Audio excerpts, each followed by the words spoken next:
Welcome to పూరా local Hyderabad public talks.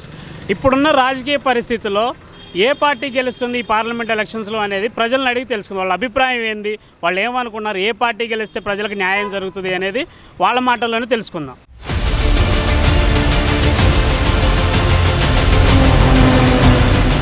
రాజకీయ పరిస్థితుల్లో తెలంగాణ నుంచి పార్లమెంట్ ఎలక్షన్స్ ఏ పార్టీ గెలిస్తే బెటర్ అనుకుంటున్నారు?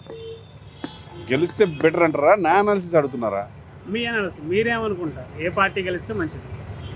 సరే, నా అనాలిసిస్ ఎవరు కాదు కానీ బీజేపీ గెలిస్తే బాగుంటుందని నా ఒపీనియన్. ఎందుకలా?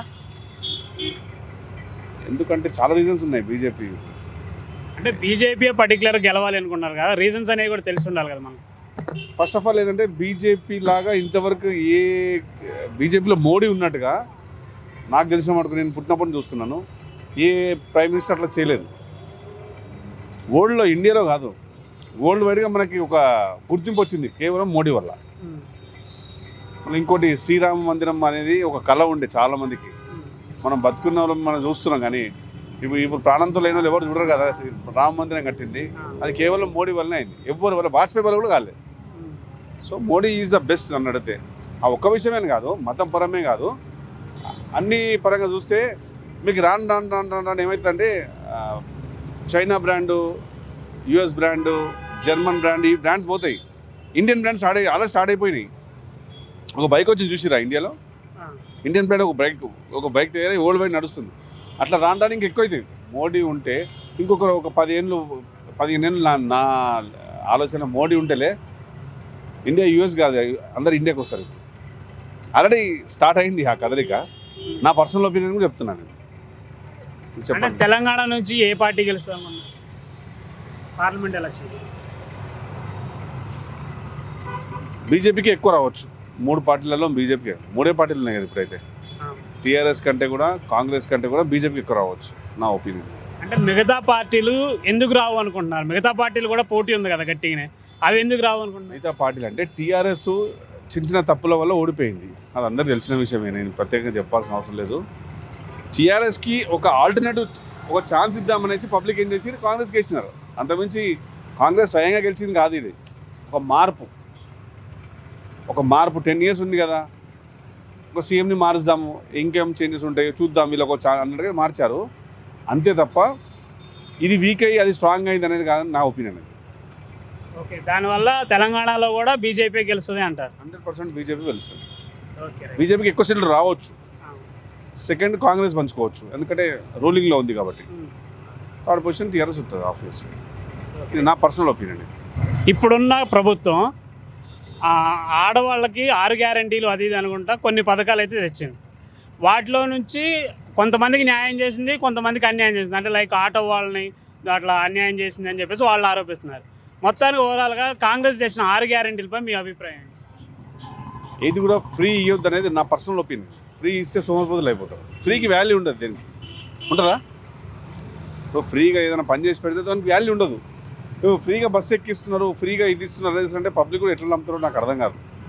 ఫ్రీ ఇవ్వడం నా పర్సనల్ ఒపీనియన్ అయితే కరెక్ట్ కాదు. అది ఫ్యూచర్లో కూడా చాలా డేంజర్. అది ఎటో పోతుంది. ఫ్రీ అనేసి లాస్ట్కు మొత్తం ఉన్నాయన్నీ కట్ చేసి పబ్లిక్ ఇవ్వాల్సి వస్తుంది. కాబట్టి కంపల్సరీ అబద్ధాలు ఏదో చెప్పి వాళ్ళు కూడా వాళ్ళ ప్రాబ్లమ్స్ వాళ్ళకు ఉంటాయి కదా. వాళ్ళు రూలింగ్లో రావాలంటే మనం ఇట్లా మాట్లాడుతున్నాం, వాళ్ళు 90 ఆలోచనలు చేసి చేయాలి. వాళ్ళు నాకు తెలిసి 100% ఫ్రీ ఇది వర్కౌట్ కాదని నా ఒపీనియన్, పర్సనల్ ఒపీనియన్. ఇంకోటి, దానివల్ల భారం అవుతుంది, మళ్ళీ మనకి ఇండైరెక్ట్గా అప్పు అవుతుంది కదా. ఇప్పుడు ఆర్టీసీకి ఇస్తుంది, ఆర్టీసీ ఫ్రీ అయిపోయింది అప్పులోంచి. ఈ ఫ్రీ వల్ల ఎవరు లాభం పొందుతారంటే ఆర్టీసీ సపరేట్ వింగ్ ఉంది కదా, వాళ్ళు అప్పులను తీర్చేసుకుంటున్నారు గవర్నమెంట్ నుంచి డబ్బులు తీసుకొని. తర్వాత ఏంటి పరిస్థితి? నీ జోబులో నా జోబులో నుంచి ఇవ్వాలి కదా ఫ్రీ అంటే. అంటే ఈ ఫ్రీ పథకాలన్నీ మళ్ళీ ప్రజల జేబులో నుంచి తీసుకునేది అంతే కదా. నేను కట్టిన ట్యాక్స్, మీరు కట్టిన ట్యాక్స్ తోటే కదా ఫ్రీ ఇచ్చేది. ఇంకేదైనా మనం ఇంకేదైనా తొవ్వి తీసుకొస్తారా? ఏ గవర్నమెంట్ వచ్చినా ఫ్రీ మన జోబులోకి వెళ్ళి ఇవ్వాలి కదా. ఇంకేమున్నాయి? అంతే కదా, నా డౌటే లేదు. ఫ్రీ అనేది ఎంకరేజ్ చేయదు. కాకపోతే ఫ్రీ కాకుండా స్కిల్ డెవలప్మెంట్స్, ఇప్పుడు తమిళనాడులో స్కిల్ డెవలప్మెంట్ మీద చాలా ఇది ఉంటుంది. అట్లాంటి దాని మీద ఫోకస్ చేసి స్కిల్ డెవలప్మెంట్ అని మేడం. ఇప్పుడు చైనాకి పోండి, మీరు చిన్న పిల్లలు ఇట్లా సెల్ ఫోన్లు చేతితో మనం మా ఇంట్లో అన్నం వండినట్టుగా రెడీ చేస్తారు. అంటే వాళ్ళకి అంత టెక్నాలజీ ఉంది. మనది అట్లా డెవలప్ కావాలంటే కేవలం మోడీ వల్లనే పాసిబుల్ అని నా ఒపీనియన్.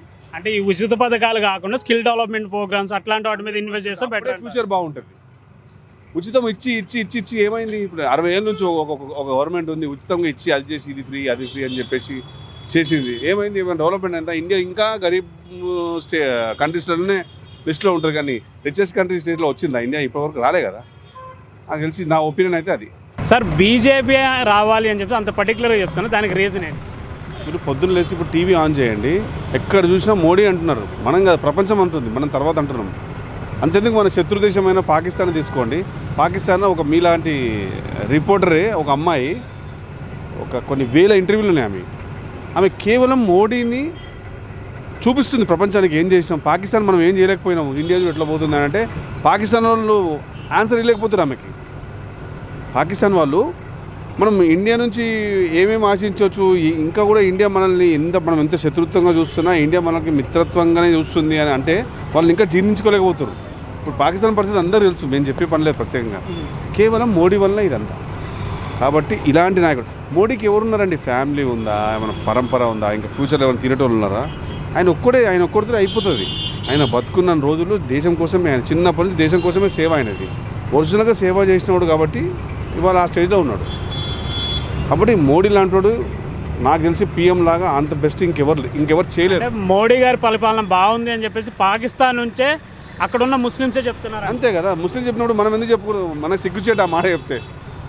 ఇంకోటి, బీజేపీ కంటే కూడా స్ట్రాంగే మోడీ, నా పర్సనల్ ఒపీనియన్. బీజేపీ కూడా సెకండే. మోడీ విజన్ ముందు బీజేపీ కూడా సెకండరీ. మోడీ విజన్ అట్లుంటుంది. ఆయన ఏదైనా స్కెచ్ చేసిన అంటే ఏదైనా చేసిన అంటే స్లోగా చేస్తారు, కానీ చేస్తాడు. అంటే దేశ అభివృద్ధిలో ఎప్పుడు మోడీ ముందు ఉంటాడు. 100%. ఆయన ఏమంటారు చూడు, కారణ జన్ముడు మోడీ, అసలు కారణ జన్ముడు. సర్వేలు చెప్తారు. రీసెంట్గా రష్యా అధ్యక్షుడు పుతిన్ ఉన్నారు కదా, ఆయనే ఒప్పుకున్నారు దేశం కావాలా, బయట ఫ్రెండ్షిప్ వేరే ఏదైనా కావాలి అంటే మోడీకి దేశం గురించి ఏమైనా చేసిన తర్వాత మిగిలినవి ఏవైనా అంటారు. పుతినే అన్నాడు.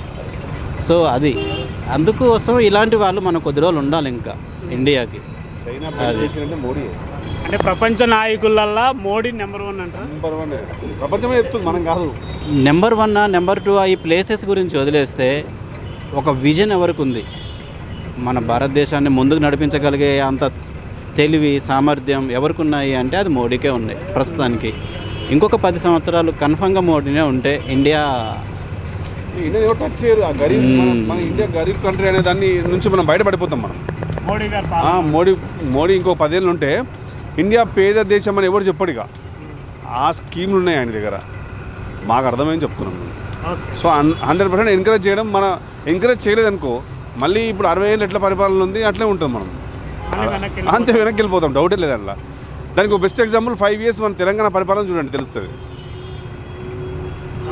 5 years మనము ఇప్పుడు ఫస్ట్ ఇయర్ కదా, ఇంకో 4 years చూడండి తెలంగాణ పరిపాలన ఎట్లుంటుందని, దాన్ని బట్టి తెలుస్తుంది. నేను చెప్పింది కరెక్టా కాదని మీరు 5 yearsలో మీకు ఆన్సర్ వస్తుంది. రానున్న పరిస్థితుల్లో మోడీ ప్రభుత్వం ఉండాలి. 100% చెప్పలేము. ఫ్యూచర్లో తెలంగాణలో కూడా మోడీ గవర్నమెంట్ ఫామ్ అయ్యే ఛాన్స్ కూడా ఉంది. అక్కడ దాకా ఉంది అనాలిసిస్ అనేది.